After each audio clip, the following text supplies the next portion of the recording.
Hello everyone, I'm Rhonda Fore of Virtu Works for You Creative, and in this video I will be talking about bubble maps. What are they and what they are used for? So a bubble map is a visual aid used to visually communicate and describe concepts. A word or central idea is placed in the middle of the map and bubbles root out from it, containing its adjectives or adjective phrases. It can be used as a brainstorming tool for ideas or as a method of organizing thoughts. Documenting ideas with bubble maps helps you to visualize. You can say documenting ideas and thoughts. That's what I want to add with bubble maps. Helps you to visualize and remember your ideas and thoughts, especially if you're creative and your mind is formed with ideas all the time.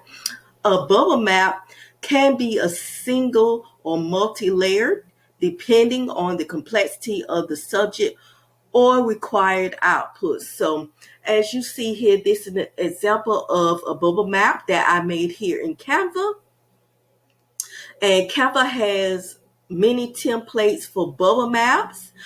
You can use their templates. You can just add your own, put your own, design to it, or you can create a custom bubble map using a blank canvas. So as you see here, this map is very simple. I have social media for business in the center and the adjectives that describe social media. So, all of these social media platforms: Pinterest, LinkedIn, Instagram, Twitter, Clubhouse, YouTube, TikTok, and Facebook. So,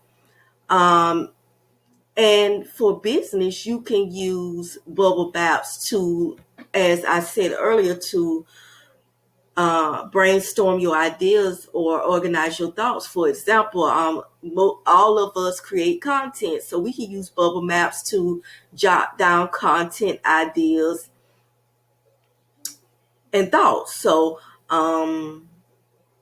that's another way you can use bubble map, in particular for business content. Okay. And so that is what bubble maps are, what they are used for. I do want to say that people in all areas and niches and stuff use bubble maps. Even school children, teachers use bubble maps. So anybody can use a bubble map, but I do want you to know that you can use it in business also. So that is it for bubble maps. If you have any comments, drop them below. If you like this video, thumbs up. Share it out. If you love the content on this channel, please subscribe and click the notification bell symbol for alerts. And in the next video, I will be showing you how you can make your own bubble map in Canva. So stay posted for that. Thanks for watching.